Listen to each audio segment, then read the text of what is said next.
নমস্কার বন্ধুরা, রিনা সাহা ইউটিউব চ্যানেলে আপনাদের সকলকে জানাই স্বাগত। দুর্গাপুজো চলাকালীন সময়ে বাড়ির এই 3 স্থানে জ্বালিয়ে দিন মাটির প্রদীপ। অর্থ আসবে প্রচুর, আপনি গুণে শেষ করতে পারবেন না। বাস্তু দোষ দূর হবে মা দুর্গার আশীর্বাদে। আপনার পরিবার ভরে উঠবে সুখ ও শান্তি ও সমৃদ্ধিতে।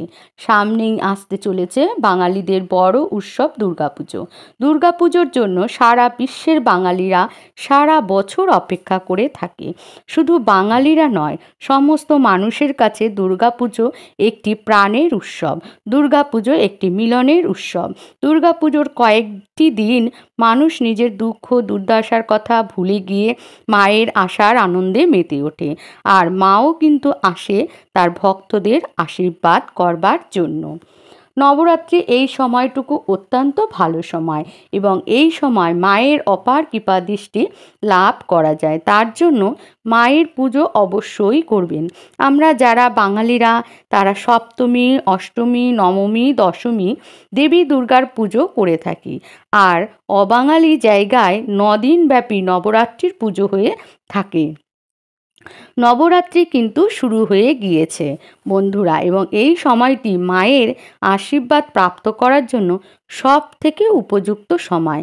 তাই এই সময় যদি আপনারা মায়ের উদ্দেশ্যে পুজো দেন ও মায়ের কাছে নিজের মনস্কামনা জানান এবং দেবী দুর্গার উদ্দেশ্যে আপনার বাড়ির নির্দিষ্ট 3টি স্থানে একটি একটি করে মাটির প্রদীপ জ্বালিয়ে দিন, তাহলে মা আপনাদের ডাকে অবশ্যই সাড়া দেবেন এবং আপনার পরিবারের কেউ চাইলেও কোনো ক্ষতি করতে পারবে না।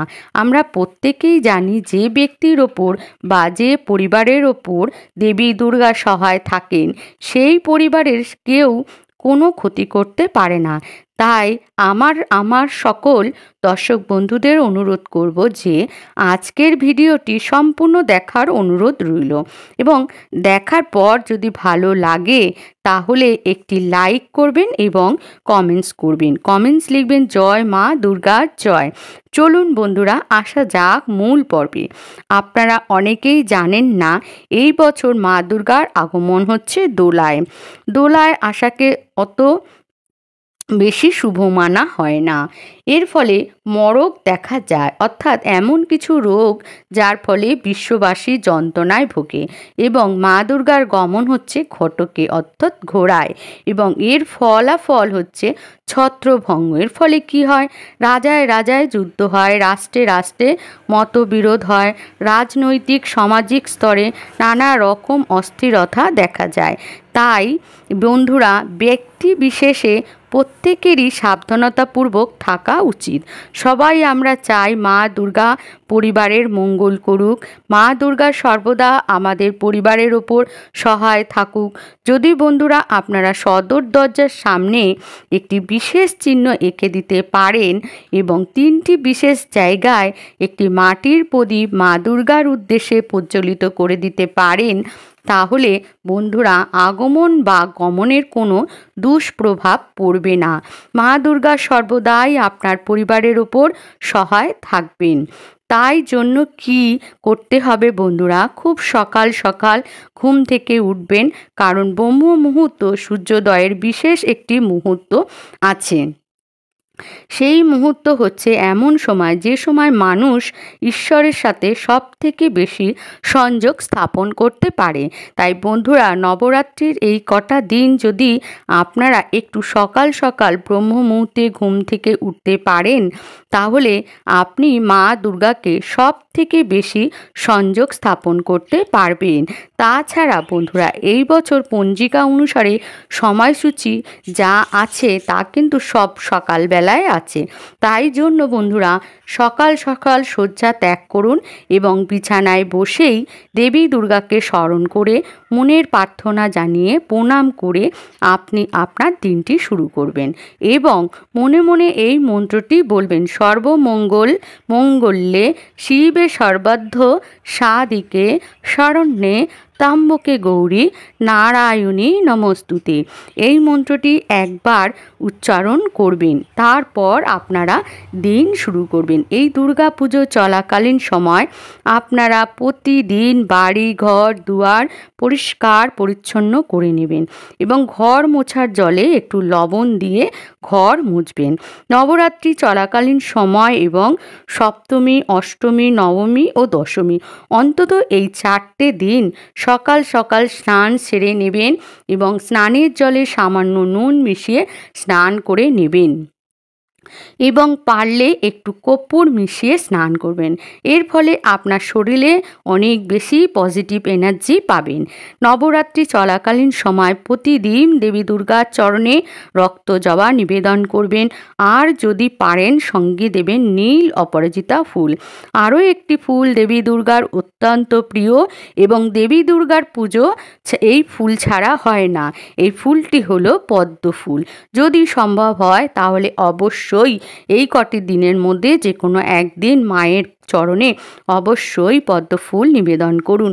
বন্ধুরা, আমরা প্রত্যেকেই জানি আমরা সবাই ঠাকুর দর্শন করতে যাই।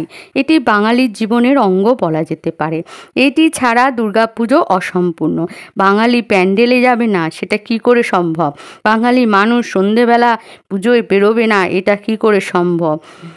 এটা ভাবা যায় না। তাই বন্ধুরা, আপনারা ঠাকুর দেখতে অবশ্যই বেরান, কিন্তু সন্ধেবেলা বেরোনোর আগে এই কাজটি অবশ্যই করবেন এবং সেটি আপনারা করবেন একদম সন্ধে দেওয়ার সময়, অর্থাৎ ভোর সন্ধেবেলায়।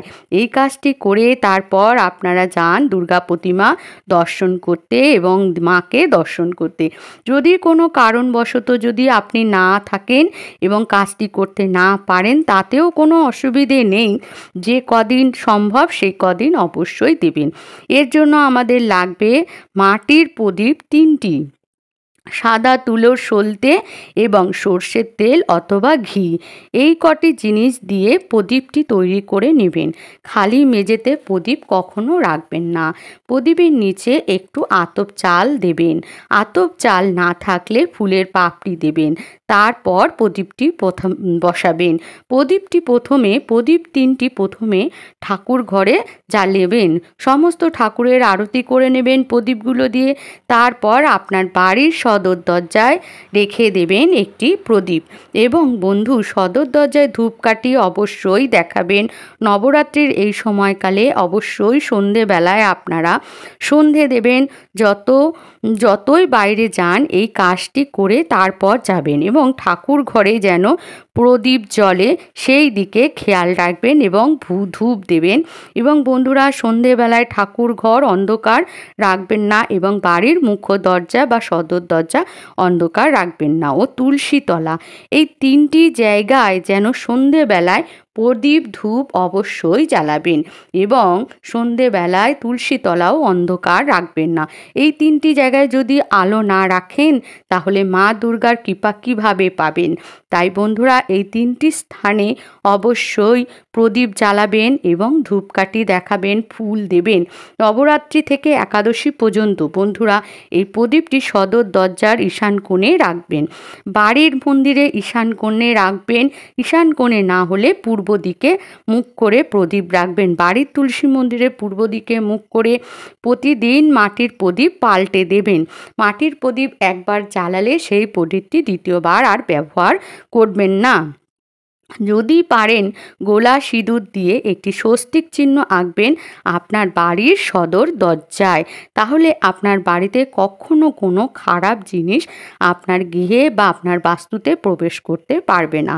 এবং বন্ধুরা, এই 4টি দিন অবশ্যই গঙ্গা জল আপনার বাড়ির চারিদিকে ছিটিয়ে দেবেন। এই কাজগুলি করতে পারলে আপনার অর্থ আসবে মা দুর্গার কৃপায় এবং মা দুর্গার আশীর্বাদ আপনার এবং আপনার পরিবারের ওপর সদা সর্বদা বর্ষিত হবে। সদর দরজা পরিষ্কার রাখবেন।